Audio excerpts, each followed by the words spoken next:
here she is, people.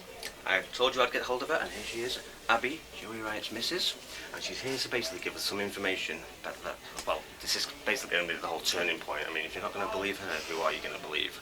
So, Abby, how are you? I'm alright, Damon, thanks. I just wanted to say that it wasn't an easy decision for me deciding to do this interview, because obviously and I appreciate this thing's going to come to light that probably otherwise wouldn't have if I hadn't chose to do this. So, but it's what I felt at the time. We had a good talk. I mean, obviously this is something that could put her relationship in jeopardy, but we think basically the truth should be out there. Yeah. And it's best that they know. I mean, if the relationship can't survive after this, and obviously that's something that's going to have to be dealt with Joey. But anyway, it's going to be good. Listen carefully. Just tell us exactly what Joey's been doing and how he rose so quickly. Well, I mean, I've been with Joey over 3.5 years now. When I met him, we weren't really producing songs. He'd play a few little notes on his guitar, that sort of thing, write a few lyrics, but we weren't really making anything as such. And it was only when I obviously came into his life, I reintroduced him to hardcore, because it was something that he'd gave up on long ago, and he just decided to throw it out in the rubbish. Right, see, okay. So it was really the happy hardcore that made him leave, but he did decide to choose to turn his back on hardcore. But yeah, I come back into his life, you know, I'm a young raver, I'm still into like the hardcore scene, you know what I mean? Yeah. And raves and all that. So yeah, and even though Joe was getting on a bit, 'cause he's like over 5 years older than me, I thought he shouldn't have to act old just because he is. So yeah, I took him to one of these raves. He decided that hardcore sounded pretty well. I think the words he used were piss easy to make. So, because no other music avenues he'd gone down, he's not got any success with any of them. It's always no thanks. No thanks. So what you're basically saying is, because he does a label with Kurt as well, doesn't he? Yeah. And I know there is a lot of recognition for Kurt's tunes, but I mean, from personal experience as well, we were talking to Vibes recently, and he actually was letting Vibes listen to some of the music, basically, so if he wanted to play them out or not.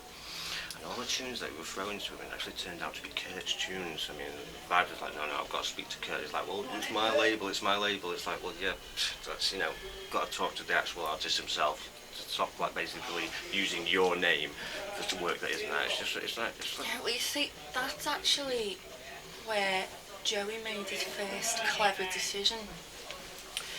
He had one record that DJ Sai plays out quite a bit, first hardcore record he made, which in my opinion, a bit of a fluke, do you know what I mean? Beginner's luck sort of thing, catchy little number.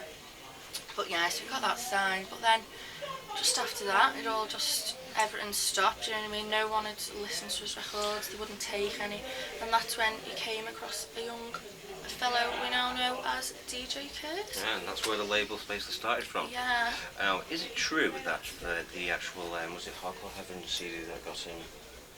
Yeah, Hardcore Heaven 3. Yeah, well, was it true that he actually took out a big loan and actually paid the actual Hardcore Heaven to actually allow him to go on there, using tracks that probably weren't even his in the occasion? Is that true? Yes.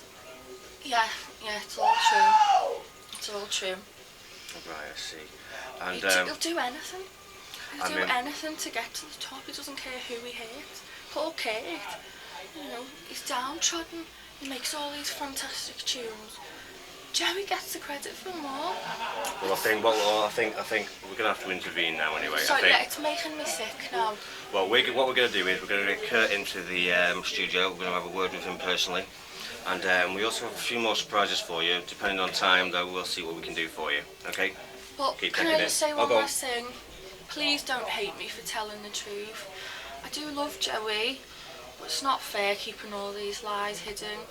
It's not fair on so many people. No, and we do appreciate it, Abby. Thanks, Damon. Thank you. Bye. Hello, and I'm back again, and this time I'm here with DJ Kurt.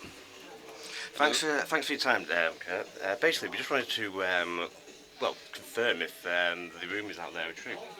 We've already established from Abby, his missus, that Joey's into everything from basically paying clubs to let him play, taking out loans through Pay Hog or Heaven, basically to let him play his tunes on there. We just want to know, like, we've actually been, like, rumours are saying that he's holding you back as well. How do you feel about this? Well, he's a bit of a cunt, like. He owes me about fucking £2,000 for Really? coming up. He comes to mine, we make a few tunes and that. He pays me. We've got like a tab on the go and that, you know what I mean? Hasn't got a clue what he's fucking doing. This seems to be a constant thing as well. Everyone I'm coming across just seems to have some kind of tab out for Joey. I mean, it's like you know, Joey Black kind of thing, the little blacklist book they've got. But anyway, it's like personally for you, I mean, it was probably a good idea thinking originally to go in the label with Joey, was it? Did you think it was a good idea originally? Yeah, it was a good idea first, but yeah, but do you think it's holding you back now? Do you? Tell the camera straight. Just in 2 words, 3 words. What you want to say to Joey? Go, just say it to him now. Let it out. Joey Riot. Go on a fucking diet.